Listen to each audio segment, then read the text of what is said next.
कागा सब तने खाइयो, चुन चुन खाइयो मांस, पर दो नैना ना खाइयो, इनमें पिया मिलन की आस।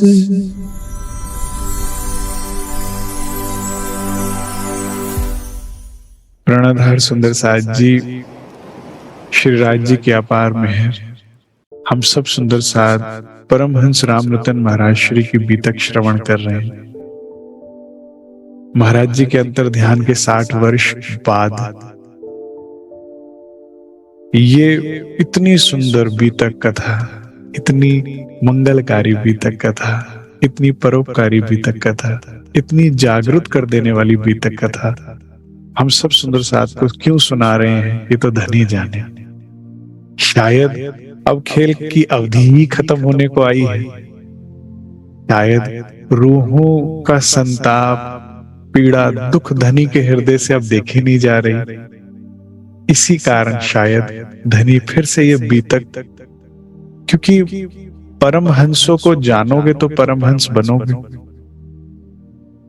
अभी तक हम संसार के बाजा बजावन हार के माध्यम से संसार को जान रहे थे, और यहाँ की विभूतियों को जानकर यहीं की उपलब्धियों की मनोकामना हम हृदय में ले लेते थे। किसी को धन चाहिए था, किसी को यश, किसी को पद, किसी को कीर्ति, किसी को संसार में कोई सुंदर वर या वधू चाहिए थी। ले देकर शर ब्रह्मांड की ही मनोकामना करके हम यहीं के नरक में गोते खा रहे थे, क्योंकि यहां माया को पाने में भी कष्ट है, इस माया को फिर संग्रह करके रखने में भी कष्ट है, और इस माया को भोगने में भी कष्ट है। पाने में, बचाने में और भोगने में, तीनों में कष्ट है। और जिसके लिए हम इतनी मेहनत करते हैं, सबसे ज्यादा कष्ट उसको भोगने में ही है, क्योंकि भोगना तो कुछ ऐसा ही है माया का, जैसे कुत्ते के हाथ लगी सूखी हड्डी। वाणी में श्री राज कहते हैं ना, वो हड्डी चूसता जाता है, मसूड़े फटते जाते हैं अपने ही उसके, और उसी के खून निकलता जाता है और वो पीता जाता है। लेकिन श्री राज की कृपा से हमें पुनः जीवन जीने का सही तरीका मालूम हो रहा है। एक बड़ी सुंदर बात मैं आज आपके आगे रखने जा रहा हूं, ध्यान दीजिएगा। हमें महाराज जी की बीतक से एक बड़ी सुंदर बात पता लग रही है कि क्या महाराज जी कभी परेशान होते हैं, उन्हें कोई कष्ट होता है?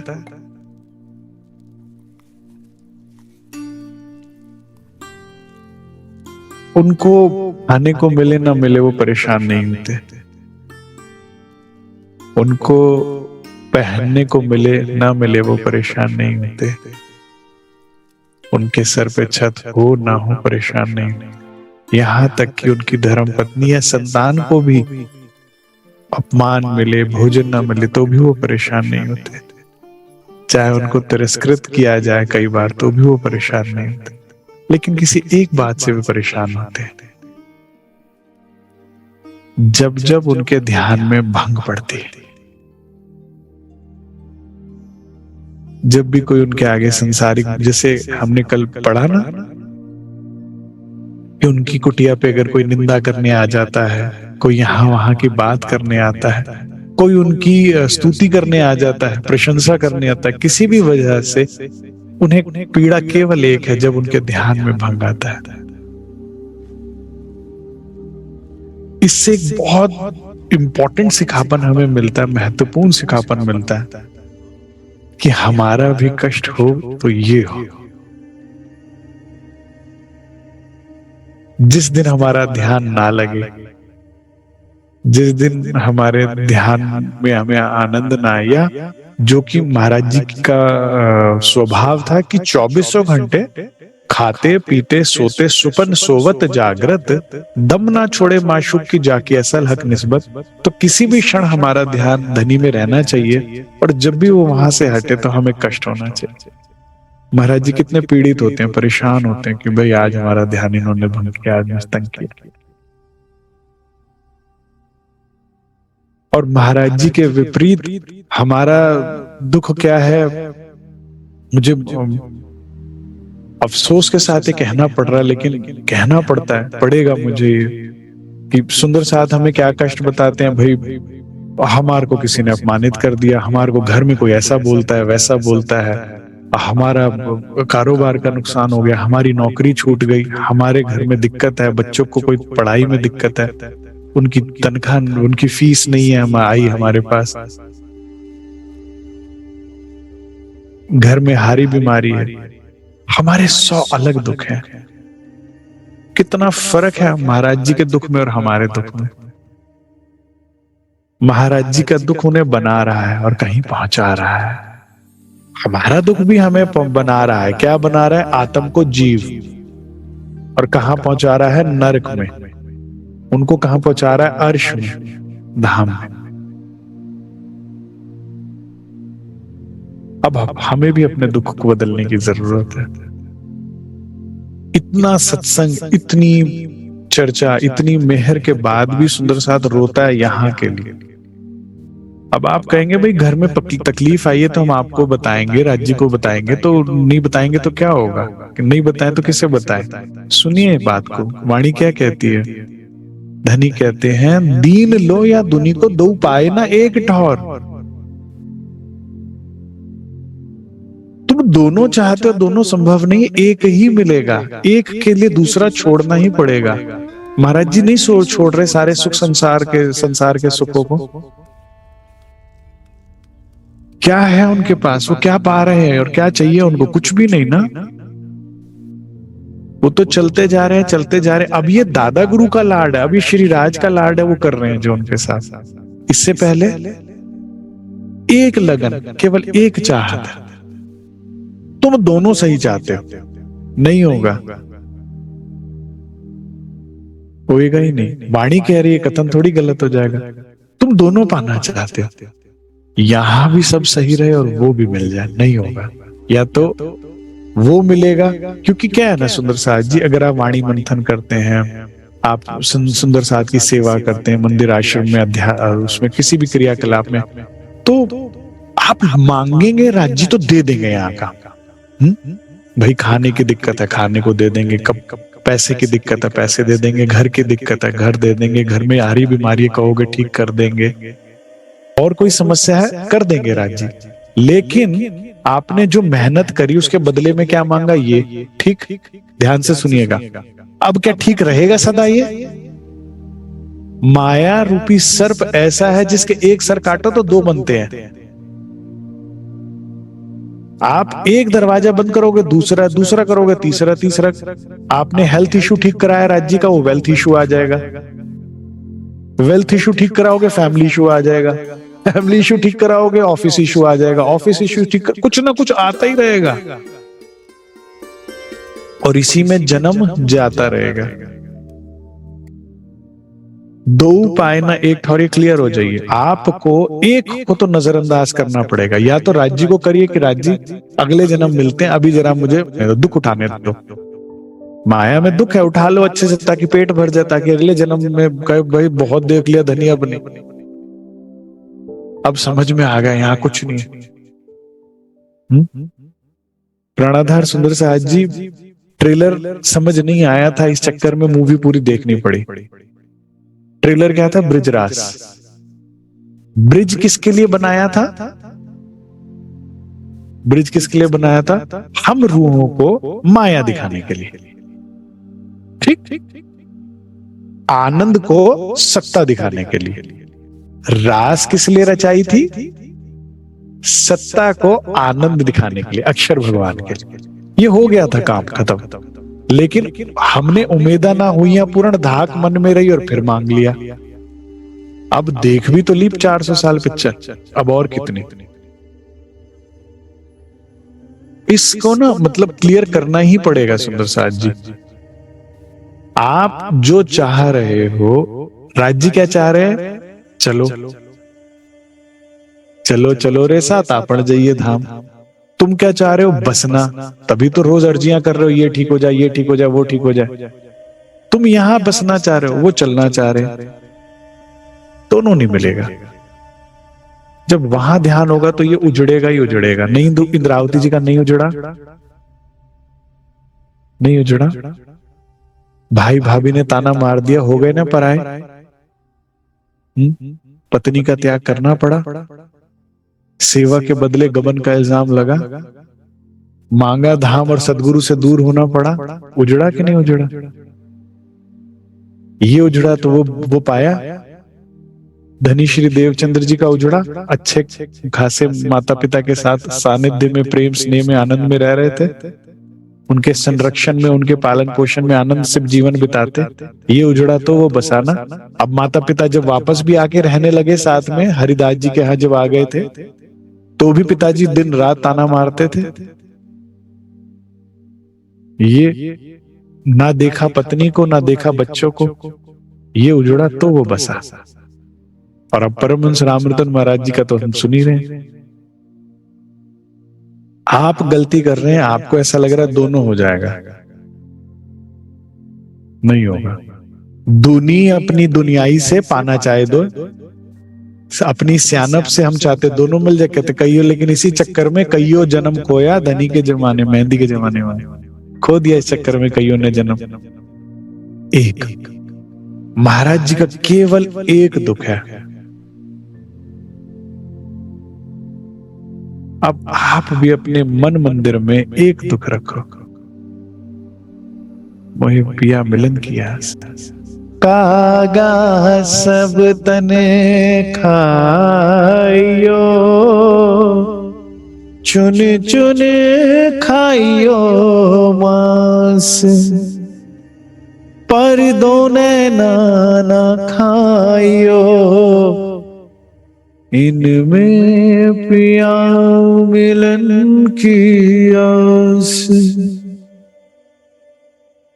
एक दिन एक फकीर बड़े अपनी ध्यान में लीन था और शरीर इतना जर्जर कि हाथ हिलाने की भी ताकत नहीं। तो कौवे ने सोचा कि मृतक है, तो खाने बैठ गया।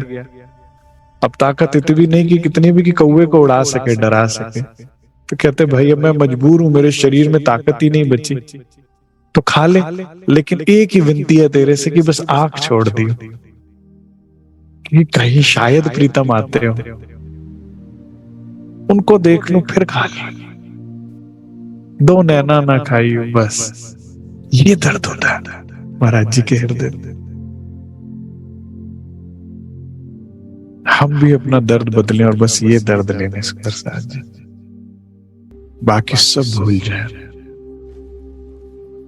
महाराज जी के हृदय में केवल एक पीड़ा है कि मेरा ध्यान कोई भंग ना करे। चाहे 5 दिन में, 4 दिन में एक बार आहार मिले, लेकिन मेरा ध्यान कोई भंग ना करे।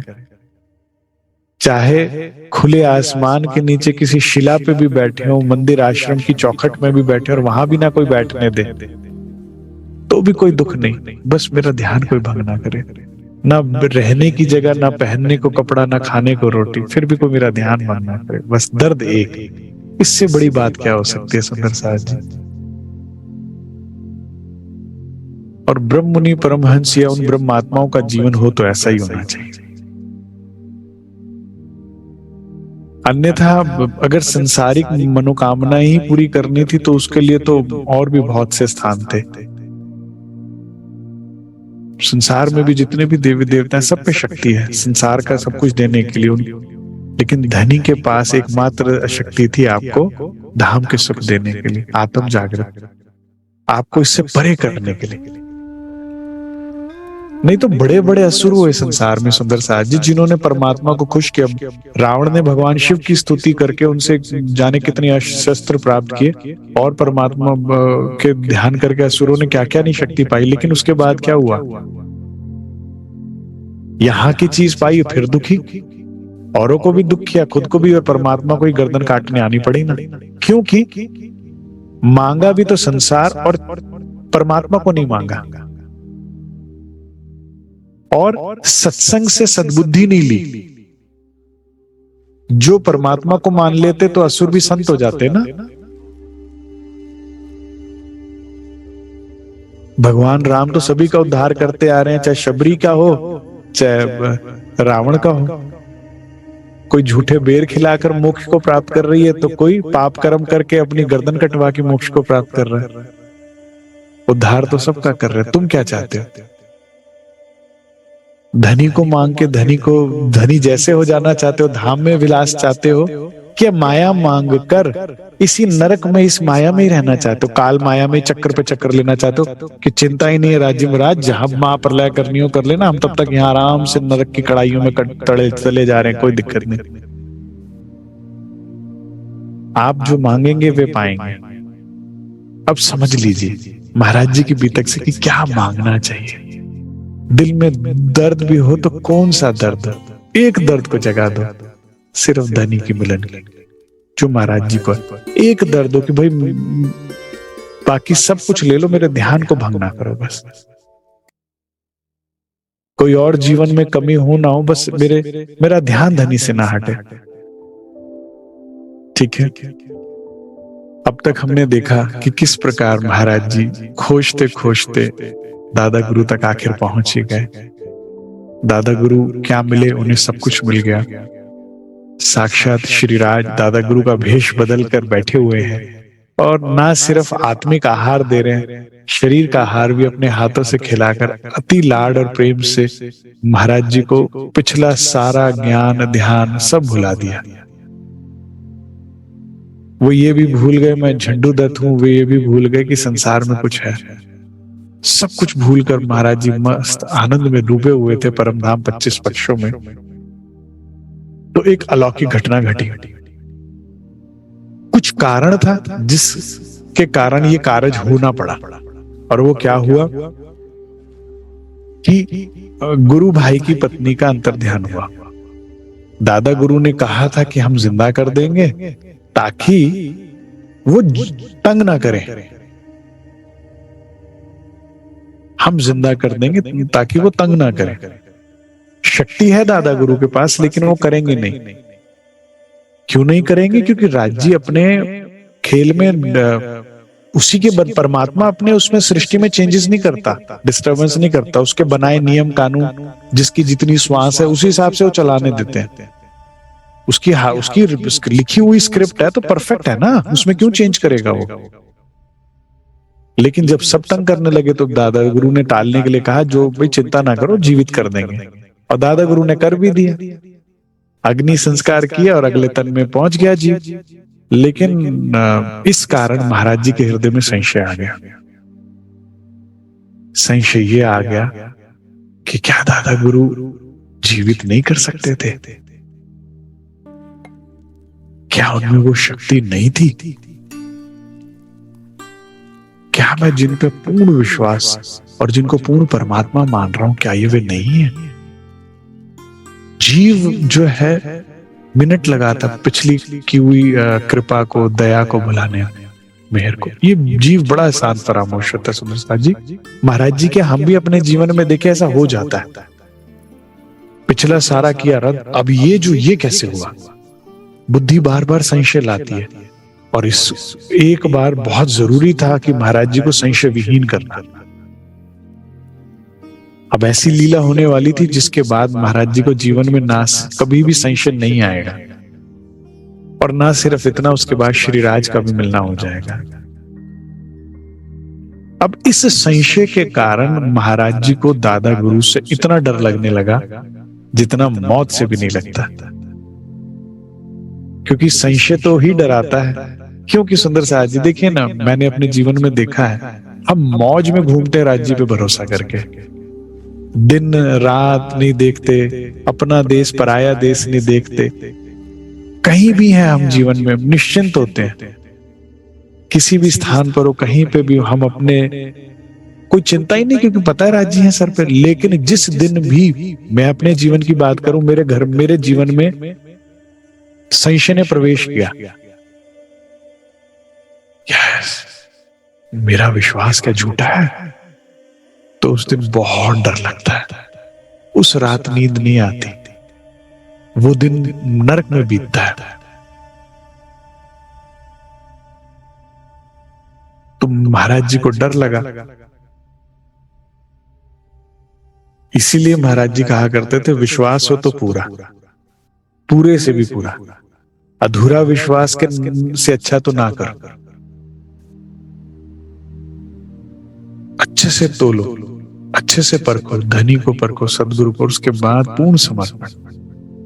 फिर जो जानो त्यो करो, धनी तुम्हारी मैं। फिर ये पूर्ण समर्पण, जो आप कर रहे हो सही कर रहे हो, जो करोगे वो आप सही करोगे। मेरी तुच्छ बुद्धि मुझे नहीं समझ में आ रहा, लेकिन आप सही जानते हो, आप गलत कर ही नहीं सकते। जो आप मुझे इतनी अपने से ही बचा कर लाए पूरे जीवन में, मुझे मेरे विकारों से ही बचाया, मुझे मेरे ही गुनाहों से बचाया, तो अब आप कैसे मैं आप पे संशय ला सकती हूँ? ठीक है ना? तो इस संशय के निवारण के लिए और महाराज जी को भयमुक्त करने के लिए, क्योंकि सदगुरु वो क्या, सदगुरु जो पहचान ना पाए महाराज को, फौरन नेत्र पहचान लिए उन्होंने, पहचान में आ जाते हैं। सुंदर साहब जी सरकार साहब कहा करते थे, जब भाव होते हैं ना तो कहते अरे भाई हमारे वो आ रहे हैं, उनके लिए ये भी बनाना, वो भी बना देना, अच्छा ये भी बना दे, 10 तरह की तैयारी करके रखेंगे। और कहते जब भाव नहीं हो, पहचान ना हो ना, अरे हाँ हाँ आ रहे हैं तो ठीक है ना, हम जो खा रहे हैं उनको खिला देंगे, जो बना ठीक है। जैसे ही भाव बदलते हैं वैसे ही एक्शन बदल जाता है और पहचान में आ जाता है सदगुरु को। तो रोग पहचान के दादा गुरु ने कहा भाई जरा घूम कर आओ, सोनगिरी छोड़ो जरा, मेरी छांव तले रह के बात नहीं समझ में आएगी, उसके लिए मुझे तुमसे थोड़ा सा दूर करना पड़ेगा। संसार में कहते हैं ना, दूरी जो है दुनिया की सबसे बढ़िया मेडिसिन है। संसार में भी किसी से दूर हो तो उसकी कीमत का पता लग जाता है। धनी भी ऐसा ही करते हैं सुंदर साहब जी। जब जब आप राज्य पे संशय लाते हो, जब जब आप उन पे उंगली उठाते हो, कहते हैं अच्छा मैं बुरा हूं, तो क्या करते हैं वो जीवन में आपकी प्रेजेंस जो है ना, अपनी प्रेजेंस जो है वो कम कर देते हैं, मौन हो जाते हैं, 2 पग पीछे ले लेते हैं। इतने पग पीछे लेते हैं कि नजर तो है आपके ऊपर कि जब जरूरत हो तो आ जाएंगे, लेकिन आपको महसूस नहीं होगा, इतने 2 पग पीछे हो जाते हैं। अब जब वो नहीं होता तो उसकी कीमत होती है ना, नहीं? तो इसीलिए दादा गुरु ने कहा जरा हो कराओ, मुंह कराओ। महाराज जी निकल गए हैं। अब जब निकले हैं तो पहली लीला क्या घटित हुई कि महाराज जी ध्यान में बैठे हैं। किस ध्यान में बैठे हैं? परम धाम 25 पक्ष युगल स्वरूप जो धनी मेहर कृपा से उन्हें मिला है, सदगुरु ने जो उनको बख्शा है, उसी में लीन रहते हैं और आंखों पे लाइट पड़ती है और उस कारण उनका ध्यान भंग होता है। एक दिन उनको लाइट पड़ी और मुख से निकल ही गया, पीड़ा में निकल गया। जैसे रोते हुए एक बच्चे को चोट लगते एकदम मां निकल जाता है और मां दौड़ी आती है, ऐसी धनी एक रूह के दिल से तो राज ही निकलेगा। तो कष्ट हुआ, ध्यान अच्छा लगा हुआ, इतना सुख मिल रहा और वो टूटा तो निकल गया मुंह से सदगुरु महाराज। और वो सदगुरु क्या जो दौड़ के ना आ जाए, माँ को तो फिर टाइम लगेगा, सदगुरु तो उसी पल। और लीला हुई और सभी गाड़ियां एक के बाद एक खराब होती गई। इस प्रसंग से एक बात हमें शिक्षा मिलती है सुंदर साथ जी, तुम अपने ध्यान में, तुम केवल अपना ध्यान करो। तुम्हें कौन तंग कर रहा है, तुम्हें कौन परेशान कर रहा है, तुम्हें क्या समस्या, वो धनी पर छोड़ दो। तुम्हें एक्शन लेने की जरूरत नहीं है, तुम ध्यान करो। और जब जैसे बच्चा है, पढ़ने वाला बच्चा है, उसको कोई कष्ट होएगा तो सब माँ बाप ध्यान रखते हैं ना हर चीज का, भाई ये तुम चुप हो, तुम टीवी बंद करो, तुम शोर ना करो, तुम ये ना करो, तुम उसको रूम में मत जाओ। जब आप वो कर रहे हैं जो आपको करना है, तो माँ बाप बाकी हर चीज का ध्यान रखते हैं कि किसी भी तरह उसके मार्क्स कम नहीं आने चाहिए, पढ़ाई में कमी नहीं आनी चाहिए, दिक्कत नहीं आनी चाहिए। तो जब आप वो करते हो जो राज्य चाहते हैं, ध्यान, धनी का ध्यान, मैं अपनी तरफ से कह रहा हूं, छुपाई बताऊं, सूरता एक ही राखियो भूल मिलावे में, वो यही चाहते हैं हमसे। और तो कुछ नहीं कहा ना राज्य ने हमसे, यही बात कही। तो जब आप वो करते हो तो सदगुरु आपका ध्यान रखते हैं। सबकी गाड़ियां खराब एक एक करके, इतनी शक्ति का प्रदर्शन देख तो भारतीय तो छोड़ो, अंग्रेज पादरी भी प्रणाम करके माफी मांग रहा है। उसको भी पता लग गया ये ईसा मसीह बचाने नहीं आएंगे, इन्हीं से माफी मांगो। ये पराशक्ति का काम है। इसके आगे सब फेल है। तो सबने माफी मांगी, हुक्मी बोर्ड लगा दिया गया। और रोज महाराज जी की लाइन मुझे इतनी अच्छी लगती है, कहते हम तो चले गए, शिला पूजी गई। ये होती है बात ब्रह्म मुनियों की। कह रहे हमारे पास शिला को मत्था टेक ले लोग, वहां हुक्मी बोर्ड लगा रहे हैं, वहां लाइट लगा दी, वहां लाइटें बंद कर करके तब भी जा रहे हैं जब हम नहीं भी रहे। यहां से महाराज जी चलकर जो एक ग्राम पहुंचते हैं मुड़ावत। मुड़ावत में जो है महाराज जी की आभा को देखकर उनकी उनसे निकलता हुआ नूर तेज, अब क्योंकि जो होवे अरश नजीक, ज्यो धनी आपके नजीक होने लगते हैं, ज्यो आपका, ये प्रैक्टिकल करके देखिएगा अपने जीवन में, जो आपका ध्यान बढ़ता जाता है, जो हृदय में धनी की छवि आने लगती है, जो वो अंदर आता है तो उसका तेज प्रकाश बाहर निकलता ही निकलता है। अब आपको लगेगा कि कोई क्यों प्रभावित हो रहा है, कोई क्यों आपको देख रहा है, कोई वो अंदर बैठा चमक मार रहा है, आपकी चमक नहीं है। साहब कहते थे भाई हीरे की बाहर की चमक उसके भीतर के पानी से होती है। अंदर लाल पानी है तो लाल किरणें निकल रही है, रूबी कहलाएगा, बड़ा बेशकीमती होता है। नीला पानी अंदर, तो हीरे के अंदर की चमक से बाहर की चमक होती है। तो आपके हृदय में अगर माया है तो लोग डर डर भागते हैं, इससे जान छुड़ाओ।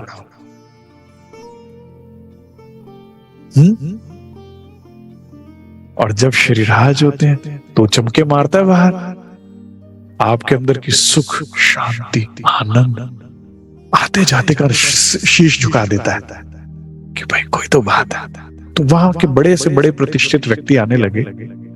अब वहां का सबसे प्रतिष्ठित व्यक्ति जो पटेल जब महाराज जी के पास आया, तो अब महाराज जी, आपको याद होगा पीछे एक लाइन कही थी महाराज जी ने कि हमें अगला पिछला ज्ञात होने लगा। अब अगला पिछला दो तरह से है। एक अगला पिछला क्या है, रूका, ब्रजरास, जागनी और धाम। ठीक है, सब दिखने लगता है जब धीरे से आत्म जागृत होने लगते हैं, उसे इश्करबत क्लियर दिखने लगता है कि अच्छा ऐसा सा हुआ था। आप मूल मिलावे में खड़े सब देखते हो कि अच्छा ये हुआ था, और ऐसे ना समझी करी थी हमने धनी से। आपका दिल करेगा अरे रुक जाओ मत मांगो, नीचे जाके बहुत बैंड बजी है। हाँ, और अगला पिछला क्या, संसार में जो घटित होने वाला है और जो घटित हो चुका है। तो महाराज जी के पास जब ये पटेल आया तो महाराज जी को ज्ञात हो गया कि अभी आने वाले समय में जो एक पांजरा नाम की नदी के पास जो मेला लगता है उसमें बाढ़ आने वाली है। तो उस सबसे प्रतिष्ठित गांव के व्यक्ति को जब उनके पास आए तो उन्होंने देखते ही महाराज जी ने कहा, भाई मैं आपसे एक निवेदन करता हूं। कह रहे आप आज्ञा करें, क्या सेवा कर सकते हैं हम आपकी। कहते जो पांजरा में जो मेला भरने वाला है ना, इसे मत भरने दीजिए, इसे कहीं और भरा दीजिए। अब पहले तो वो व्यक्ति संशय में आया कि ऐसा क्यों कह रहे हैं। क्योंकि महाराज जी ने ना पूरी बात नहीं बोली, इतना ही कहा कि मेरी इतनी बात मान लो तो सुखी रहोगे। ठीक है ना, महापुरुष इशारा करते हैं, पकड़ लो तो कामयाब हो, नहीं तो बेकार हो जाए, बर्बाद हो। पूरी बात कभी नहीं कहते क्योंकि वो चाहते हैं तुम इशारा पकड़ो।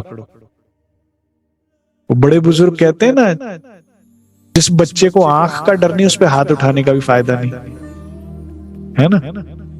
जिसको जो आंख से डर जाए तो उतना वो समझदार है। तो जो इशारा जो किया वो पकड़ ले तो बात है, नहीं तो पूरी बात बता के भी कुछ नहीं होना था। तो महाराज जी ने दो बात कह के खत्म करी कि भाई यहाँ मेला ना भरने दो, कहीं और भरा लो, इस वर्ष मैं आपसे प्रार्थना करता हूँ। उसने कहा, पटेल ने पहले तो संशय लिया कि ऐसी बात क्यों कर रहे हैं, अरे नहीं ऐसा थोड़ी, सालों साल। फिर उसने अपनी असमर्थता जताई कि भाई मैं अकेला नहीं हूं जिम्मेदार इस बात के लिए, बहुत लोग जिम्मेदार हैं, नहीं मानेंगे, नहीं हो सकता, ये संभव नहीं। कहते ठीक है भाई। महाराज जी ने, अब महाराज जी जान रहे हैं जान माल का बहुत नुकसान होने वाला है, तो जन कल्याण के लिए महाराज जी ने देखा कि एक बहुत बड़ा पुलिस का अफसर जो है उसका जो है पंडाल लगा और सारी पुलिस व्यवस्था वहां पर उन्हीं के अंडर में थी। तो उन्होंने उसके पास जाकर भी यही महाराज जी ने प्रार्थना करी कि भाई आप यहाँ के सर्वे सर्वा हो तो आप ये मेला ना भरने दो।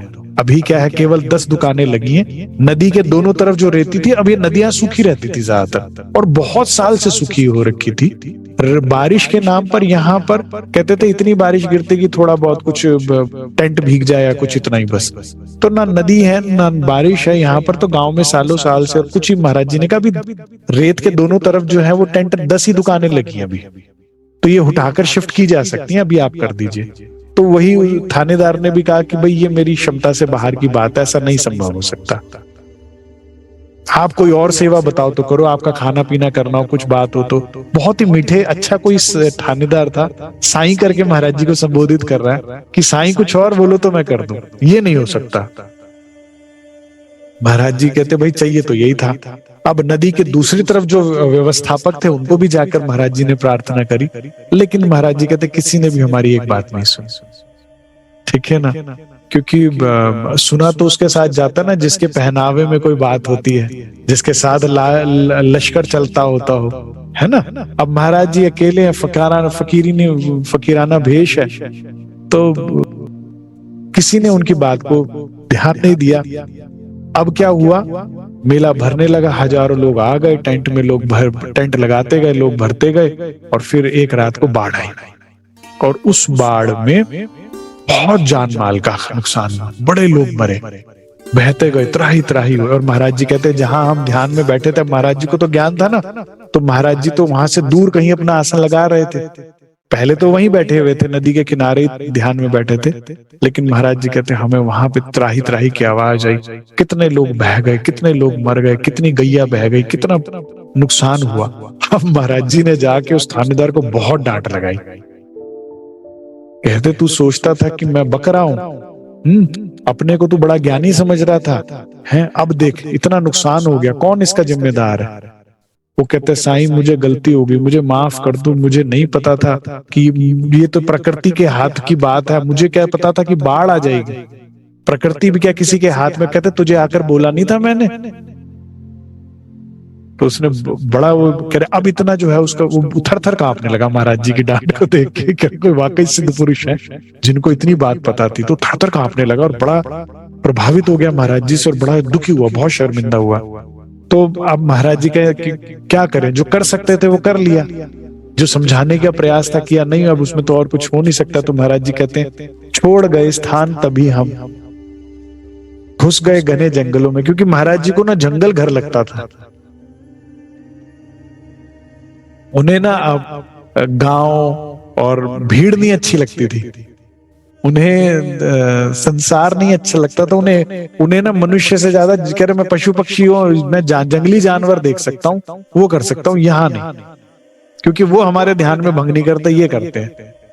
तो महाराज जी और जंगल में कहते हैं गहन जंगल में घुस गए हम, गहन जंगल में, जंगल पर्वत चले लांगते, चलते गए कि दूर यहाँ से और दूर निकलता हूं मैं इस चीख पुकार से। तो कहते जंगल पर्वत सब रातों रात लांग रहे कोई। अब महाराज जी मैंने बताया ना दिन और रात बराबर है उनके लिए, ठीक है।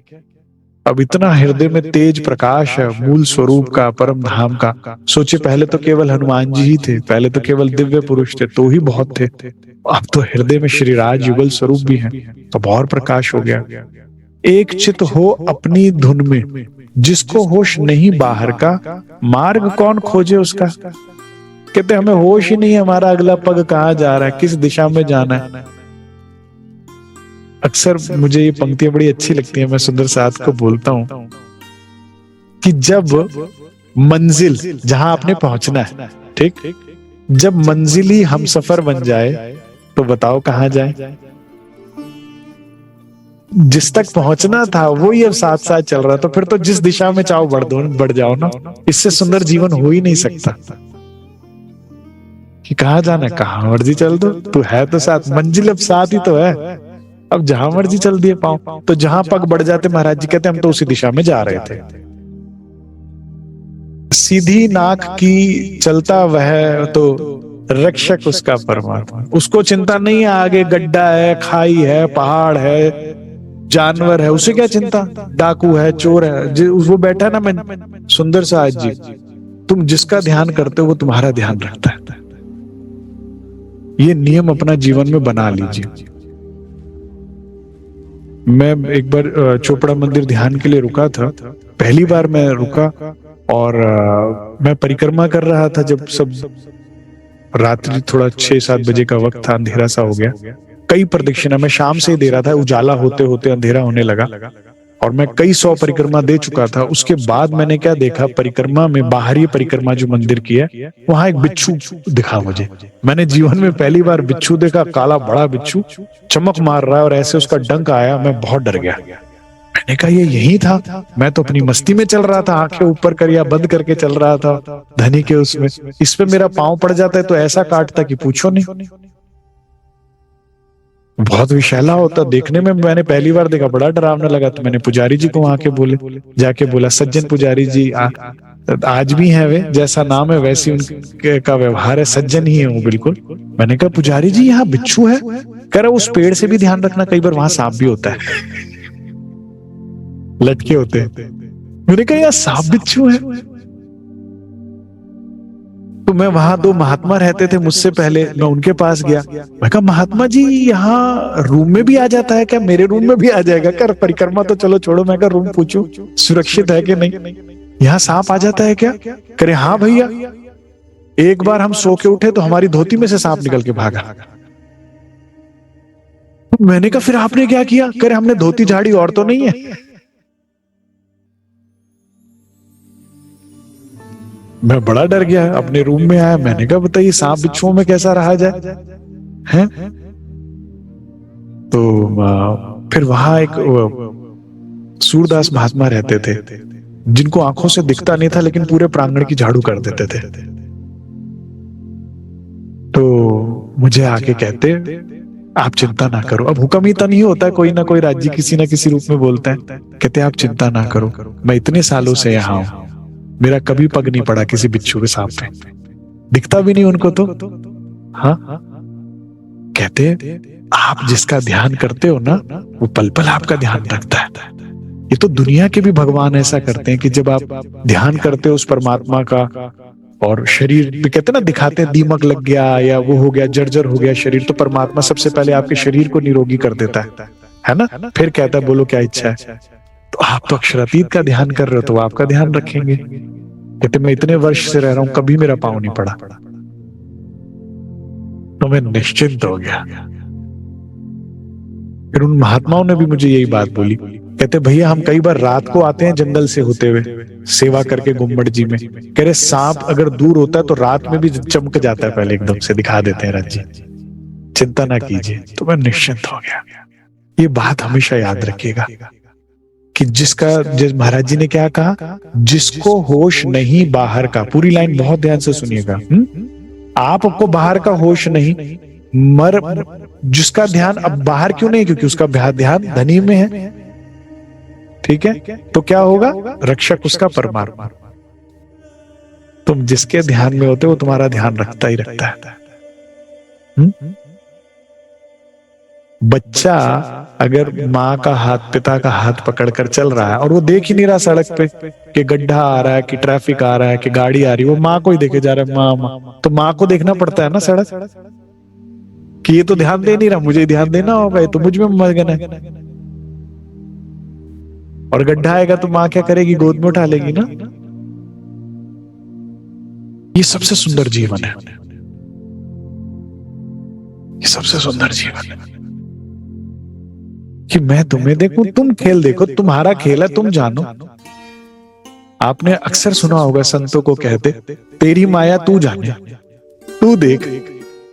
हम में कहां शक्ति जो हम देख सके इसे, या कुछ कर सके, इसमें सुधार सके। तेरी शक्ति चलती है, तू देख। धनी की माया, धनी उसको देखने दो, तुम उसको देखो। ये सुंदर जीवन है। महाराज जी आगे कहते हैं, इश्क में डूबा सो डूबा हो गया, इश्क जिसका जैसा वैसा हो गया। ठीक है, 4-5 दिन चलने के पश्चात एक गांव हाथ आया। अब महाराज जी कह रहे चलते जाएं, जंगल खत्म ही ना होने को आए। तो कई दिन चलने के बाद 4-5 दिन के कहते एक गांव हाथ आया। ठीक है, क्या जलपान की व्यवस्था चाहिए होती है थोड़ी बहुत, सुंदर साथ जी, थोड़ा भोजन व्यवस्था चाहिए होती है, फलाहार कहाँ मिले ना जंगल में, सब चीजें करके। अभ्यासी तो बहुत है लेकिन फिर भी 4-5 दिन हो गए। तो अब आया हाथ में, तो करो यही विश्राम, हमारे मन ने कुछ ऐसा आया, यहाँ तो कुछ दिन विश्राम करते हैं।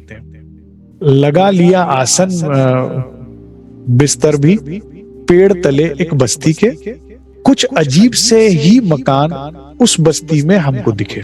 ये मकान बड़े यहाँ के अजीब थे। क्या अजीब थे? 15-16 फुट ऊंचे बाड़ों के बड़े बड़े थे घर। बाड़ समझते हैं आप? कटीली तारों का या उसका बाड़ लगाई जाती है ताकि कोई जानवर ना आए। अब लेकिन ज्यादातर आपने देखा होगा गांव देहात में इतना चोरी ये सब नहीं होती, तो 5 फुट 4 फुट इतना बहुत होता है कि कोई ना हो। लेकिन यहाँ 15-15 फुट किले जैसे, हर घर को किले जैसा बना रखा था 15-15 फुट। क्यों? क्योंकि यहाँ शेर आता था, और 10-12 फुट की तो छलांग होती है शेर की। वो मुंह में जानवर पकड़ के भी इतनी ऊंची छलांग लगा सकता है, इसलिए 15-15 फुट ऊंचे बाड़े यहां लगा रखे थे। 15-16 फुट ऊंचे बाड़ों के बड़े बड़े थे घर, पैने कांटों के झाड़ों से, पूरे कटीले तार और वो पेड़ वृक्ष और वो सब लगा रखे थे झाड़ों से, छिपे पड़े थे चारों फेर, चारों तरफ लगा रखा था। दर झाड़ों के दरवाजे में भी कांटीले तार लगा रखे हैं, दर झाड़ों के घर झाड़ों के झाड़ों की ही दीवार और कटीले तारों की दीवारें बना रखी हैं। सारा गांव झाड़ सा लगता, जिधर भी घुसे नजरे, जहां देखे कांटे ही कांटे हैं। पूरा गांव ऐसा लगा कटीले तार ही तार और कुछ है ही नहीं। हमें देखकर एक व्यक्ति ग्रामीणों में से आया और हमारे पास आकर उसने हमको समझाया, बाबा जी तुम यहाँ ना ठहरो, यहाँ शेर आ जाता है, रोज यहाँ के ग्रामीणों को आकर तंग बनाता है। आप घर में ठहरे, अंदर बाड़े के में विश्राम करें। मतलब आप क्या है, चाहे घर के अंदर नहीं आंगन में भी ठहरना चाहते, लेकिन कटीले बाड़ के अंदर आ जाए, ठीक है ना। आप मेरे ये जहां महाराज जी जिस वृक्ष के नीचे बैठे हैं ना, सुंदर साथ जी चबूतरे के ऊपर, उसके ठीक सामने इसका घर था। तो ये वहां से निकल कर आया कि आप अंदर विश्राम करो महाराज, बाहर आप ना ध्यान करें, ठीक है। क्या घर के अंदर चाहे बाड़े के अंदर एटलीस्ट सुरक्षित तो रहेंगे आप। हमने कहा भाई तुम जाओ, जाके अपना काम करो। हमसे क्या करना है उसने, क्या मतलब बेचारे का। महाराज जी शेर को बेचारा कह रहे। हम पे कुछ सामान नहीं, उसके चारे बारे का। अब इसके दो मायने हैं, मैं आपको जाहिरी भी बता देता हूं और बातूनी भी बता देता हूं। इसका जाहिरी मायना क्या समझिए कि शेर कह रहे देख भाई हड्डी हड्डी है, कुछ है ही नहीं है खाने को। उसको कुछ खा के मिलना ही नहीं है, इसमें हड्डियों के ढांचे में उसे क्या मिलेगा, कुछ और कहीं और ही जाएगा, ठीक है। जहां माल मत्ता मिले वो शेर उसको उठा के खाएगा, हमें क्या खाएगा, हमें चिंता ना कर हमारी। ये तो है जाहिरी मायना। अब बातून क्या है सुंदर साथ जी, शेर क्या है, माया। अब शेर के लिए अंदर सामान नहीं है कि माया उसको उठा लेती है जिसके हृदय में कोई मनोकामना हो माया की। महाराज जी के हृदय में कोई मनोकामना ही नहीं है, उसकी माया क्या बिगाड़े, आएगी और चली जाएगी। शेर 3 बार आएगा, मैं क्षमा चाहता हूं मैंने आगे की बात भी बता दी। माया आएगी देखेगी चली जाएगी, आएगी देखेगी चली जाएगी, है ही नहीं इसके पास उठाने लायक कुछ। उसको उठाएगी जिसके अंदर मनोकामना होगी। समझ गए बात को। हमें डरने की जरूरत नहीं माया से, अगर हमारे दिल में माया की कोई इच्छा नहीं। महाराज जी करें अपने पे कोई सामान नहीं, हमारे को बेचारा क्या खा के, हमें कुछ नहीं कहेगा, चिंता ना कर। ये बातून मायना है। हम पे कुछ सामान नहीं, उसके चारे बारे का। हमारे अंदर कुछ चारा है ही नहीं, कुछ रखो ही नहीं ना अंदर। एक सिर्फ धनी की मनोकामना हृदय में। प्राणाधार सुंदर साथ जी, आप पति की चाहत करो ना, जरूरत तो पति को भी पता है ना, वो अपने आप ध्यान देगा। नहीं, आप जो मांगते हो वो माया है, उससे दुख उपजता है। धनी जो खुद देंगे वो प्रसाद होता है, प्रसाद से सुख उपजता है। तो जो सब कुछ जानी जानू से क्यों बताएं?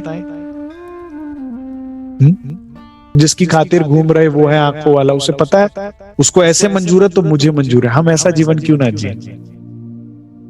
हाँ, तो शेर नहीं उठाएगा, फिर आपको चिंता की जरूरत नहीं।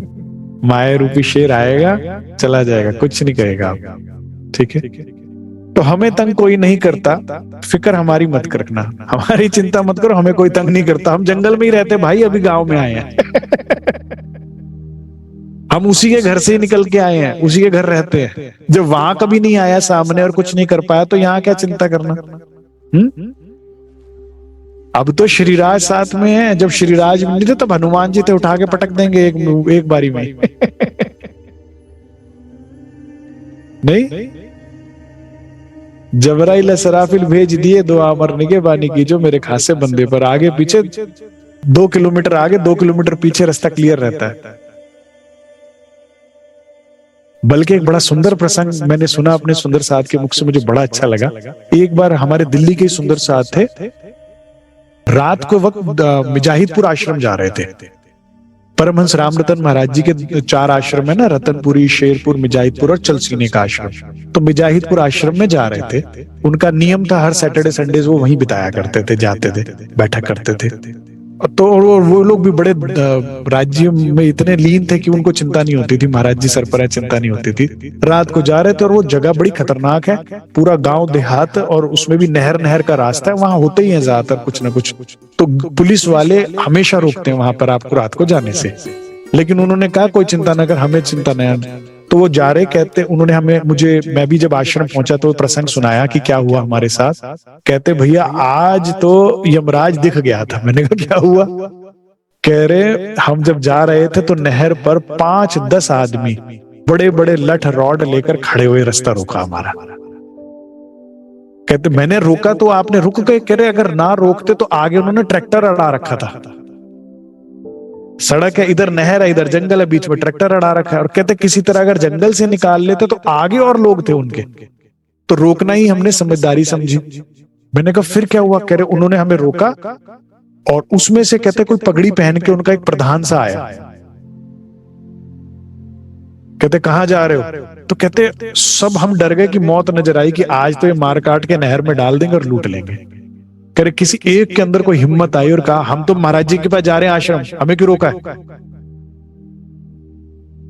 कह रहे जाने उसकी क्या बुद्धि प्रवृत्ति हुई। कह रहे हट जाओ, इन्हें जाने दो। कह रहे वो सारे लोग पीछे हुए। कह रहे ट्रैक्टर हटाया। कह रहे ट्रैक्टर हटाओ। फिर कह रहे ट्रैक्टर हटा तो देखा पीछे भी और लोग थे, वो भी सब हट गए। करे हम आ गए। ये महाराज जी के केवल नाम में इतनी शक्ति है सुंदर साथ जी। कह हम तो अपने आश्रम जा रहे हैं, महाराज जी के यहाँ तुम क्यों रोक रहे हो? फिर हटा दो। तो मस्ती में घूमता है वो। हमें तंग कोई नहीं करता। जिसके दिल में श्री राज है उसे कोई तंग नहीं करता सुंदर साथ, कोई कर ही नहीं सकता। जबराइल सराफिल भेज दिए, दो आमर निगेबानी की जो मेरे खासे बंदे पर। पंचवासना सब देव खड़े, तहा मंत्र चले क्यों कर। पंचवासना भगवान शिव, भगवान विष्णु, ब्रह्मा जी को नहीं लिया, उनके मानसिक पुत्रों को लिया सनकादिक और कबीर जी और शुभदेव मुनि, ये पंचवासना है। सब देव खड़े, सभी देवी 33 करोड़ देवी देवता जहां खड़े हैं, तहा मंत्र चले क्यों कर। जैसे राष्ट्रपति की पत्नी जब राष्ट्रपति के साथ 15 अगस्त 26 जनवरी में खड़ी होती है तो जल सेना, वायु सेना, थल सेना की सारी सेनाएं और सिपह सलार उनके आगे सैल्यूट मारकर निकल जाते हैं। वहां कौन कहेगा राष्ट्रपति की पत्नी को कुछ? तुम कौन हो? अक्षरातीत की अर्धांगिनी। ऐसे और अगर कोई कुछ कह रहा है तो एक बात जान लेना, उसकी मर्जी से ही कह रहा है। क्यों कह रहा है? ता कारण दुख देते हैं, दुख बिन जाए नानी। तुम्हें सीधे रास्ते पे लाने के लिए। तुम जन्म खराब कर रहे थे, तुम ये भी जन्म खराब कर रहे थे। तुम दुख के धोखे में, सुख के धोखे में दुख उठा रहे थे। तुम बार बार गलत चयन कर रहे थे और रो रहे थे। अब बच्चा आग में हाथ दे एक बार गलती से और हाथ जल जाए, माँ दवाई लगा दे रोते रोते, अब दोबारा जिद करे हाथ देने की तो अब अगर माँ इधर उधर और फिर आग की तरफ बढ़े तो फिर आएगा ना, दुश्मन थोड़ी है माँ। फिर अब की ऐसे लेकिन पीटेगी कि दोबारा उधर देखे ना, बस। अन्यथा हमें तंग नहीं कोई करता, फिक्र हमारी मत करना, फिर आपको कोई तंग नहीं करेगा। कोई करेगा तो उसके हुक्म से। इसीलिए मैं अक्सर कहता हूं सुंदर साथ जी, और कहीं ना जाया करें, किसी भी तांत्रिक के पास, किसी भी पंडित पुजारी के पास, किसी भी और ऐसे ज्योतिष के पास, किसी और नहीं जाया करिए। क्यों? क्योंकि जो अक्षरातीत नहीं देना चाहता, दुनिया में कोई ताकत नहीं बनी तुम्हें दे दे। जो अक्षरातीत ने कहा नहीं से नहीं देना, ये अब उससे ऊपर कोई है ही नहीं जो कहे नहीं नहीं दे दो, तुम्हारा कहीं जाना बेकार है। और जो वो तुम्हें देना चाहता हो, दुनिया में वो कोई ताकत नहीं कि रोक ले उसे, तो बेफजूली कहीं जा रहे हो। जिसके पास तुम जा रहे हो वो थर थर कांप रहा है, महाराज आप नहीं पहचान रहे माया की नींद में, हम तो पहचान रहे हो आप कौन हो। आप अक्षरातीत के अर्धांगिनी हो, हमारी ताकत नहीं है आपका कुछ करने का, पीछे से ऑर्डर नहीं है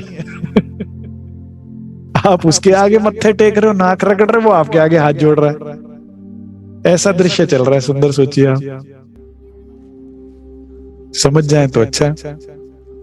सीधा साधा उत्तर पाके हमसे वह खामोश हुआ, बिना कुछ कहे। तब तो अपने सन्मुख से वह चल गया। पुनः शाम को फिर आया, खाना खाने के लिए कहा। हम रात्रि को नहीं जीमते, हमने उससे मना किया। रात्रि को क्यों नहीं जीमते महाराज जी? क्योंकि जब आप रात को खा लेते हैं ना, तो आपको नींद आती है। शरीर का आहार आपको आलस पैदा करता है और उसमें नींद आती है। अब महाराज जी को पूरी रात ही तो कीमती होती है महाराज जी के। दिन तो चलने में गुजरना, रात ही ध्यान लगना। उन्हें जागना होता था।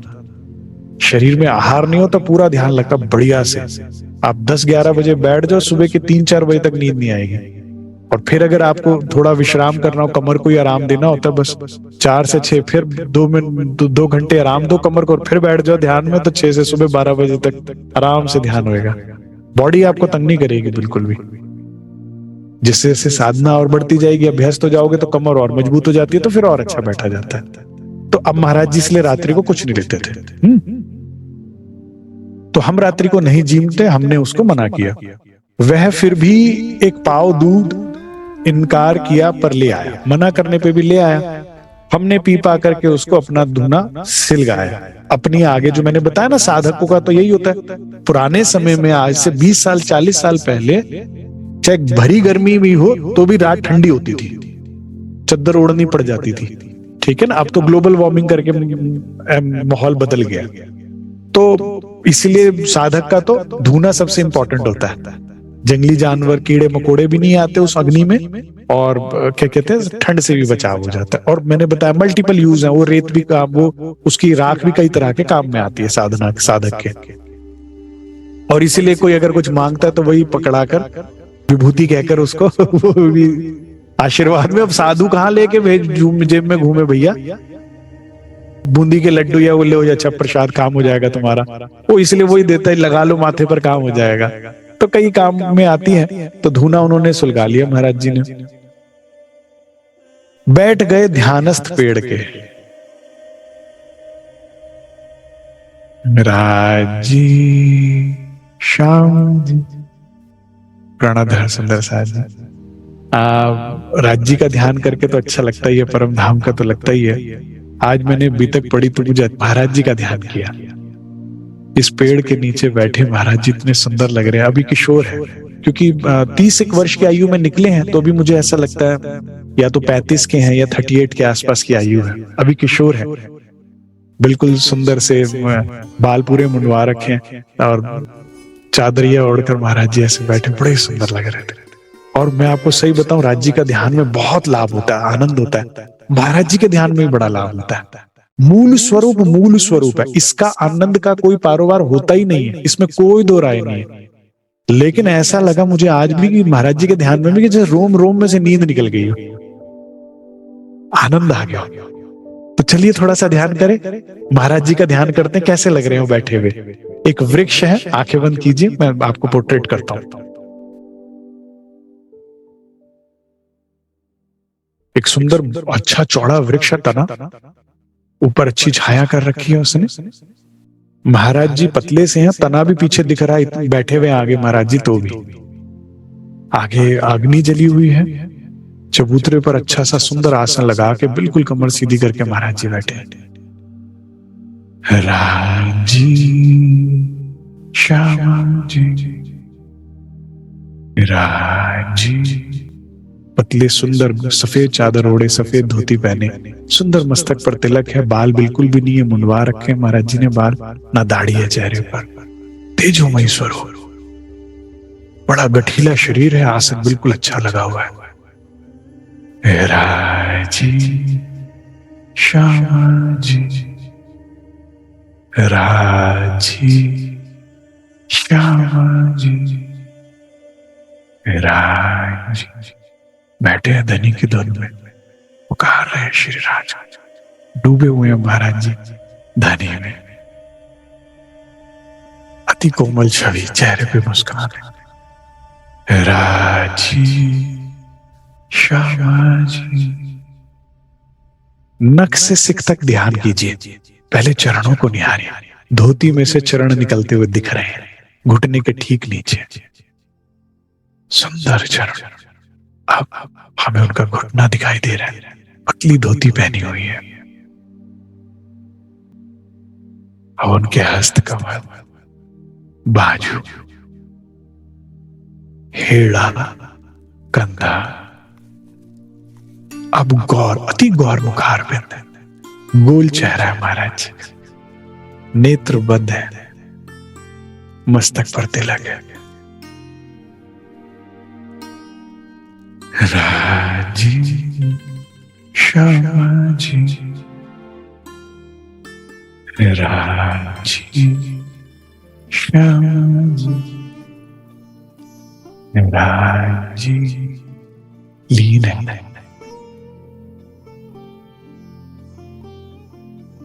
महाराज जी अपना लीन हो गए ध्यान में, बैठ गए ध्यानस्थ पेड़ के नीचे हम निज भावों में। ये निज भाव क्या है? निज सुख। जाने रंग परवाली में है महाराज जी धनी के साथ, जाने तीसरी भोम में है युगल स्वरूप के साथ, पशु पक्षियों का मुजरा ले रहे हैं, जाने 10वीं आकाशी में है श्री राज के साथ, पूर्णमासी की चंद्रमा को देखते हुए। तो बैठ गए ध्यानस्थ पेड़ के नीचे हम निज भावों में के, अर्धरात्रि उपरांत खलबली मची वहां कुछ गायों की। सबसे पहले किसे पता लगता है सुंदर साहब जी? शेर का या जंगली जानवर का, पशु पक्षियों को। वो एक से दूसरे को संकेत करते रहते हैं चीख पुकार करके, और सबको एक तरह से पता लग जाता भाई ध्यान कर। मनुष्य को बाद में पता लगता है, जानवर हड़कंप मचाने लग जाते हैं। अब हड़कंप मचने लगी, अर्धरात्रि में ही शेर आता है, सुबह होने से पहले अपना काम कर लेता है, लोग जागे उससे पहले। नींद में कहाँ कोई कितनी रक्षा करे, तो इसीलिए वो लोग जानवर जो होता है शेर रात को आता है और अपना सुबह होने से पहले ही काम करता है। सुबह कभी दिन दहाड़े कभी नहीं आता जानवर, क्योंकि सारा गांव जिंदा है तो किसी ना किसी तरह मुकाबला करके नुकसान हो ही सकता है उसको। तो आधी रात में हड़कंप मची गायों में, नाक के नथनों से फू फू की फुंकारे आती। डर के मारे क्या होता है, हार्ट बीट फास्ट होती, तो जानवर भी तेज तेज सांस ले रहा है। तो महाराज जी को समझ में आया कि भाई शेर आ गया है। जोर जोर से मिल गौएं एक साथ रंगहाती थी, अब चीख पुकार कर रही है गायें। क्योंकि क्या होता है, आदमी तो फिर दरवाजे के अंदर है, दीवारों के अंदर है, तो फिर ओपन में होते हैं, उनके लिए थोड़ी घर बने होते, वही वॉनरेबल होते हैं। तो वो बेचारी अपना चिल्ला रही है, एक दूसरे को सूचना दे रही है कि भाई खतरा है। उसी आदमी ने फौरन बाड़े का फिर फाटक खोला। सामने ही महाराज जी के घर था, उसने दरवाजा खोला, करा महाराज जी आ जाओ, शेर आ गया। ये आखिरी इनविटेशन है। मैंने जब पहली बार भी तक पढ़ी थी तो मैं डर गया था। मैं कहा महाराज जी चल लो, ये दरवाजा बंद हो गया तो शेर आ ही जाएगा, फिर कहाँ जाएंगे, फिर ये दोबारा खोलेगा भी नहीं जब शेर आ जाएगा। मैं बहुत घबरा गया था, जबकि मुझे अंत पता है कहानी का। ठीक है, मतलब महाराज जी तो शेरपुर आए हैं तो कुछ हुआ नहीं है ना, लेकिन मैं फिर भी जो प्रसंग पढ़ रहा था तो मैं भयभीत हो गया था कि ये तो ऐसा लगा कि उसने दरवाजा क्या बंद किया, मुझे लगा ये आखिरी अपॉर्चुनिटी थी, विंडो बंद हो गई। आखिरी उम्मीद खत्म। शेर आ चुका बाबा, अंदर आ जाओ, यूं बोला। हमने उसे पूर्व का उत्तर देकर के खामोश किया। महाराज जी ने फिर वही बोला, भाई हम पे कुछ नहीं है खाने का, तू जा। उसने हमसे सीधा उत्तर पाकर फाटक बंद किया। उन्होंने कहा इनको तो जान की चिंता नहीं, हमें तो चिंता, फटाफट बंद करो नहीं तो शेरा मेरे को ही खा जाएगा। उनने फौरन, ज्यादा इससे ज्यादा मानवता नहीं दिखाई, फौरन उसे बंद कर लिया दरवाजे को अपना। क्षण उपरांत सिंह आकर के धुने से बचकर खड़ा हुआ। महाराज जी बैठे, धुना है, पहले पास आया लेकिन लपट आग की लगी, उसको थोड़ा डर भी लगता है शेर को, थोड़ा सा पीछे होकर खड़ा होकर देख रहा है महाराज जी। महाराज जी शेर को देख रहे, शेर महाराज जी को देख रहा है। क्षण उपरांत सिंह, ये बहुत बड़ा होता है शेर, नाना करते हुए भी 120 किलो का शेर होता है ये। सीधा अगर अपना पांव ऊपर करता है तो 10 फुट का हो जाता है, खड़ा हो जाए तो अपने वजन से आदमी मार दे, और उसके बाद उसमें ऑल मसल पावर होती है, और उठाकर ले जाए ऐसे जैसे कपड़ा उठाकर ले जा रहा है। तो मतलब मैं ये क्यों बता रहा हूं कि छवि इसकी बहुत डरावनी होती है। ताका, फिर देर तक, हमको बहुत देर तक देखता रहा महाराज जी को शेर। आखिर वापस लौट गया, वापस जंगल चला गया। घंटे 2 घंटे के पीछे आने क्या उस पर महाराज जी ने जादू किया, वो भूल गया सब कुछ और वापस चला गया। फिर उसे याद आया खाना तो, भूख तो लगी है, रात को खाना खाना था, वापस आया। फिर 2 घंटे के पीछे मची खलबली, फिर घबराहट, फिर शोर मचा लगा जानवरों में, फिर आ गया था वो। इसका मतलब रहा टेरता हमको वह, पर हम बिल्कुल खामोश रहे। अब वो दूर से टेरता रहा, महाराज जी को ही देख रहा है, जाने मंत्रमुग्ध हो गया कि जाने क्या धनी की लीला थी। और कुछ देख ही नहीं रहा, ना गाय ना इधर ना उधर, वो महाराज जी को देख रहा है, देख रहा है, देख रहा है। और महाराज जी भी उसे देख रहे। सुंदर साथ जी, ये अचीवमेंट है, ना डर ना घबराहट। अभी राज्य की बैठक अंदर नहीं हुई, क्योंकि हम ना अक्सर 2 मिनट लगाते हैं कहने में, उनमें तो राज्य थे ना, उनको क्यों डर लगेगा। अभी नहीं आए हैं राज्य अंदर, अभी केवल ध्यान करते हैं वे। अभी शक्ति आकर नहीं बैठी, अभी राज्य की लीला प्रारंभ नहीं हुई, अभी राज्य बैठे दादा गुरु के अंदर। लेकिन ध्यान में भी इतनी शक्ति होती है। हम तो छोटी छोटी भाग पे घबरा जाते हैं। अंधेरी गली में जाने से डरेंगे, कुत्ते बिल्ली से डर जाएंगे, सुंदर साथ तो छिपकली कॉकरोच से भी डर जाते हैं। भूत, रात को जरा सी आवाज आई, भूत से डर गए, इससे डर गए। सोचो शेर, मेरे हिसाब से इससे ज्यादा फिजिकल थ्रेट कुछ नहीं हो सकता। छिपकली थोड़ी खा जाएगी इतने बड़े आदमी को, लेकिन डरते हैं। चूहे से डरते हैं, कॉकरोच से डरते हैं। कॉकरोच आपसे डर रहा है, आप कॉकरोच से डर रहे, समझ नहीं आ रहा कौन कहां भागे। गलती से दोनों एक ही दिशा में भागने लगते हो इस चक्कर में। लेकिन शेर तो फिजिकल थ्रेट है, प्रॉपर फिजिकल थ्रेट है, और उसको सेकंड लगना है काम करने में। उसका तो क्या होता है, सीधा आके गर्दन पकड़ता है, 40 सेकंड से आपको पकड़ के रखता है वो। बस आपकी सांस बंद है, फिर वो आप उसके उठाकर आराम से ले जाके कहीं भी खा लेता है। सिर्फ 40 सेकंड में खेल खत्म होता है। और महाराज जी, मैं अपने जीवन में ये स्थिति चाहता हूं, आप सबके लिए भी और अपने लिए भी, कि काश हमारा ध्यान इतना बढ़ जाए, इतना धनी में ध्यान हमारा स्थिर हो जाए कि ऐसा भी कोई जीवन में राज्य ना करे हो, लेकिन हो तो उठ के भागे नहीं, दिल घबराए नहीं, ऐसे स्थिर होकर राज्य की लीला को देख रहे हैं। मुझे ऐसा लग रहा है, मैं गलत भी हो सकता हूँ, कि महाराज जी बस लीला की तरह देख रहे हैं, नाटक ही तो है। शेर पिक्चर में आया, स्क्रीन से बाहर थोड़ी आ जाएगा। मुझे ऐसा लगता है ऐसा ही कुछ कॉन्फिडेंस 12 मोमिनों में भी होगा, कि पता है वहां गर्दन कटेगी तो ठीक है, तो परम धाम में उठेंगे, वहां प्रणाम कर लेंगे, हम आपसे दूर तो होना ही नहीं है। और इसमें फिर कुछ होना, 12 मोमिनों का बाल नहीं बांका हुआ, ना शिव महाराज जी का होगा। अगर आपका ध्यान वहां है, आपका ईमान धनी पर है, मुझे नहीं लगता जीवन में कुछ होता है। तो महाराज जी देख रहे हैं, और वो बेचारा देखता रहा दूर। आकर लौटा नहीं जब तक वनराज का घेरे में शोर रहे। जब तक वो अभी आकर लौटा नहीं ना, क्या नाम दिया सुंदर महाराज जी ने शेर को? वनराज, पूरे जंगल का राजा होता है, ठीक है। तो जब तक वो वापस नहीं लौटा ना, तब तक घेरे में मतलब चारों तरफ जानवर चिल्लाते ही रहे। लौटा कई बार आकर, कई बार आया कर, कुछ तो भूख लग रही है, पेट गुड़गुड़ कर रहा है। महाराज जी को आता देखता, जाने क्या लीला होती, मंत्र मुग्ध हो जाता था, जाने भयभीत हो जाता था, जाने क्या होता था, स्थिर हो जाता था, फिर चला जाता था जंगल में, फिर भूख लगती थी, कह अरे खाना, फिर आता जाता था। लेकिन महाराज जी के प्रताप शक्ति के आगे उसका कुछ नहीं चली, धनी की मेहर कृपा से। देखिए सुनिए, मैं अपनी तरफ से नहीं कह रहा, आकर लौटा नहीं जब तक वनराज का घेरे में शोर रहे। लौटा कई बार आकर सिंह वहां से हो लाचार, लाचार हो गया महाराज जी की शक्ति के आगे। अब सोचो आप किससे डरते हो और क्यों डरते हो? आप अपना ध्यान बढ़ाइए ना, आप अपना ध्यान वहां से हटाते क्यों? आप धनी में ध्यान रखो, धनी आपका ध्यान रखेंगे तो माया इतनी शक्तिशाली प्रबल भी होगी तो लाचार लौटना पड़ेगा। महाराज जी को डंडा नहीं उठाना पड़ा, आप महाराज जी को शोर नहीं मचाना, भाग भाग, आपको भी डंडा नहीं उठाना पड़ेगा, आपको भी शोर नहीं मचाना। आप माया को दृष्टा भाव से देखते रहो, वो खुद ही लाचार लौट जाएगी, कितने शक्तिशाली शत्रु क्यों ना हो। आपकी चिंता नहीं है, आप अपने ध्यान में रहो बस। हाथ लगन कुछ हुआ ना उसके, हाथ ही नहीं लगा, कोई देख ही नहीं पाता था कहीं और, फिर महाराज जी को देखता था, कुछ हो ही नहीं पाता था। ये देखो, ये होता है परमहंसों की लीला, ये होते हैं उनके परोपकारी चरण। जिस गांव में चरण पड़ गया, उस गांव का भी कोई उद्धार हो गया, उसका भी कुछ नहीं बिगाड़ सकता कोई। ये आपकी शक्ति है।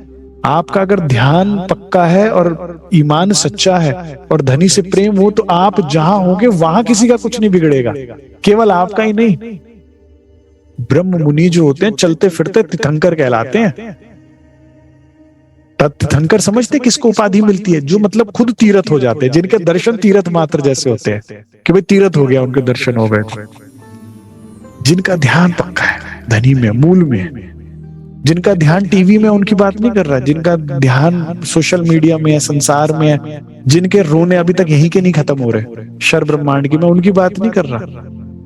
90% ऐसा ही है सुंदर साधन, यहीं के रोने हैं। कोई विरली आंख दिखती है जिसके रोने वहां के होते हैं।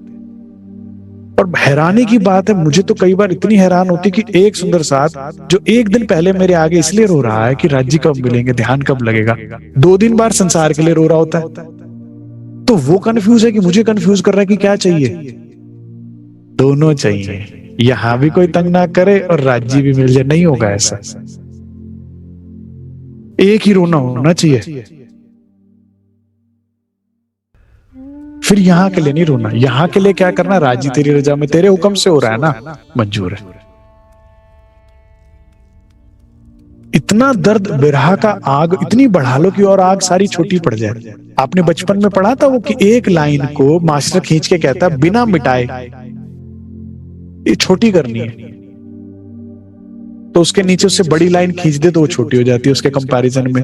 तो दुनिया का सारा दर्द खत्म करना तो बिरहा की आग इतनी बढ़ा लो कि उसके नीचे, उसके अंदर सारी आग छोटी पड़ जाती है। बिरहा की आग जला लो अंदर, वो ऐसा दर्द है उसके आगे सारा दर्द भूल जाता है व्यक्ति।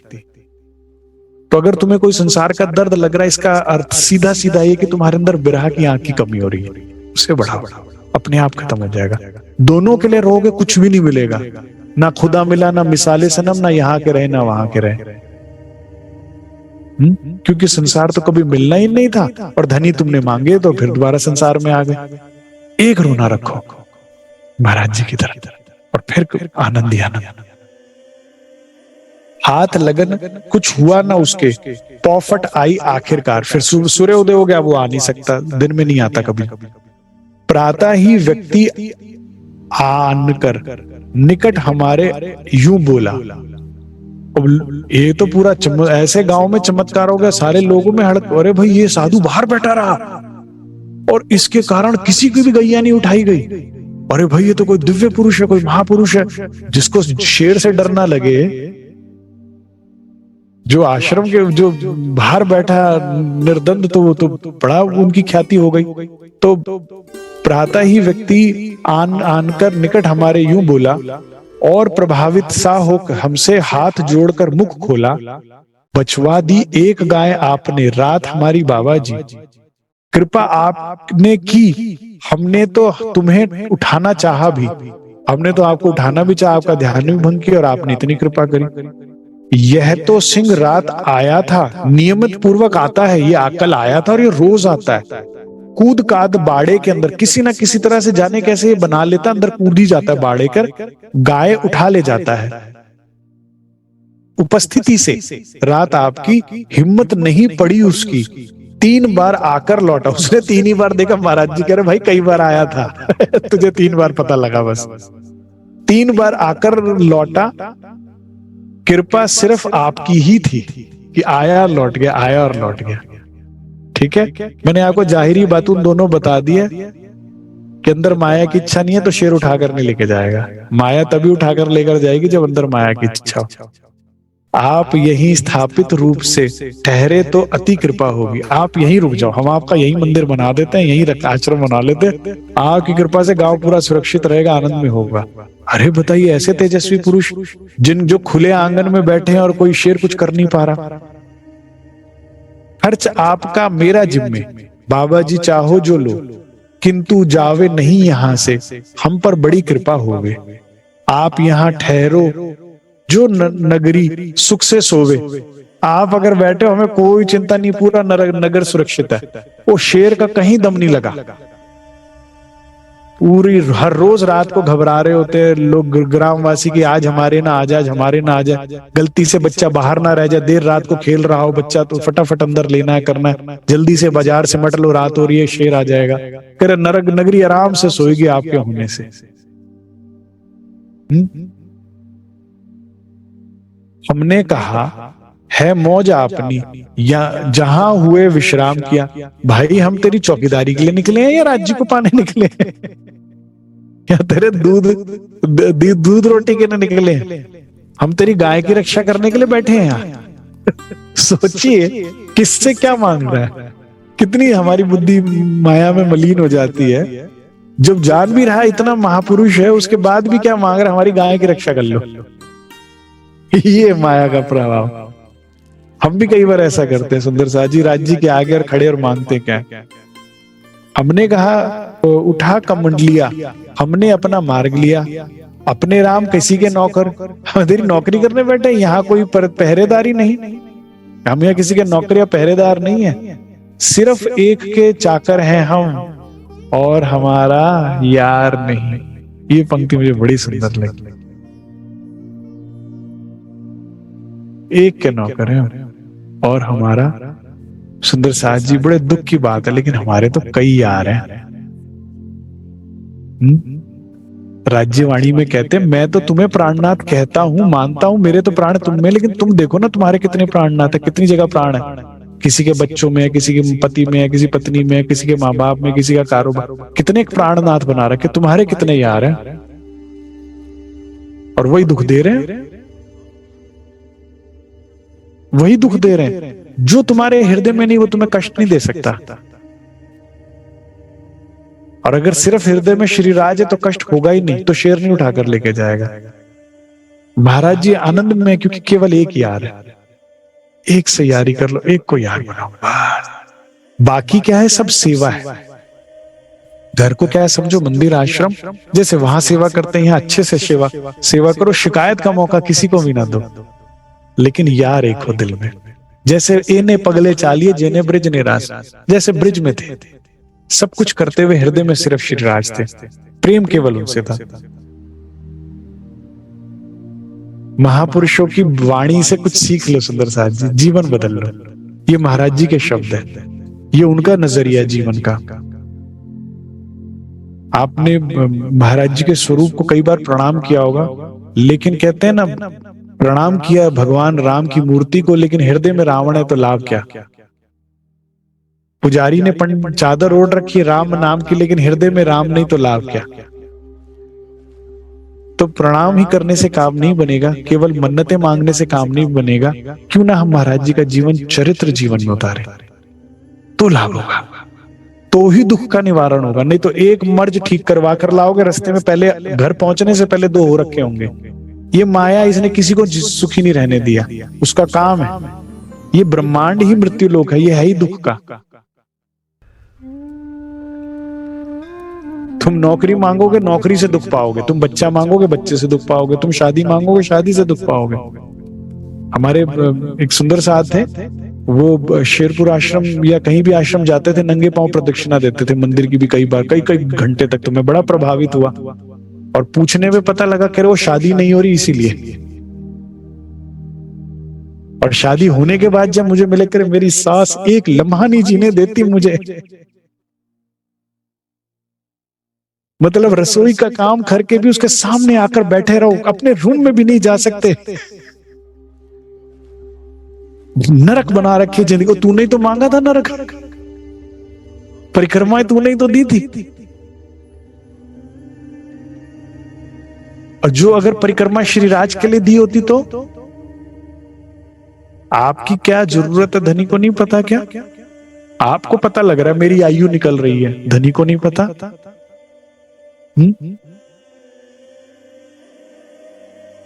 ये है गलती हमारी। एक याद धनी, एक चाह केवल धनी, सुखी रहेंगे। सिर्फ एक के चाकर हैं हम और हमारा यार नहीं। उठा कमलिया उसी रोज हमने वहां से प्रस्थान किया, घने पर्वतों और जंगल का उठ करके मार्ग लिया। कई रोज जंगल ही जंगल मार्ग चले गए तय करते, आखिर एक ग्राम फिर आया, उसके अंदर जा पहुंचे। पहले बहुत होता था जंगल, एक गांव से दूसरे गांव में बहुत दूरी भी होती थी, जंगल भी बहुत हुआ करता था। आसन लगा गांव की जड़ में, बैठे ही थे जा करके। एक व्यक्ति था खड़ा पास ही, हमसे हमने उससे पूछ लिया। महाराज जी गांव में एक पेड़ के नीचे आकर बैठे जब, तो महाराज जी को कहीं से रोने की आवाज आई जोर जोर से। तो एक व्यक्ति उनके पास ही आकर खड़ा ही हुआ था, उससे पूछा, भाई क्यों भाई, ये कौन रो रहा है? उसने हमें जवाब दिया, बाबा जी एक औरत है यह, हाँ जवान बेटा इसका, उसे सांप ने काट लिया। अभी यही पड़ा हुआ, पास में ही पड़ा हुआ है जहां उसे काटा है, गांव पास में उसका घर है। और जवान बेटा बेचारी वृद्धा औरत थी, उसका गुजर गया। देख रहे हैं सब जाकर, बाबा जी तुम भी देखो, विधवा है बेचारी, अब पति है नहीं, माँ बाप है नहीं और बच्चा भी नहीं रहा, तो जीवन कैसे काटे? ठीक है, विधवा है बेचारी, उसके बेटे पर कुछ कृपा करो।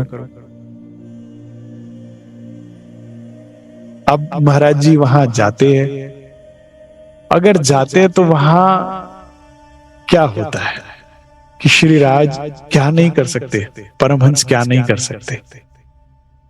और आप सब ब्रह्मात्माओं में परमहंस बनने की क्षमता है। आप अपने पोटेंशियल को बस जान नहीं रहे। एक बीज में पूरे वृक्ष की पोटेंशियल होती है, उसे पता नहीं है, बस सही खाद और पानी और मिट्टी मिलने की देर है। आपको भी वाणी, मार्गदर्शन और सदगुरु का आशीर्वाद की आवश्यकता है।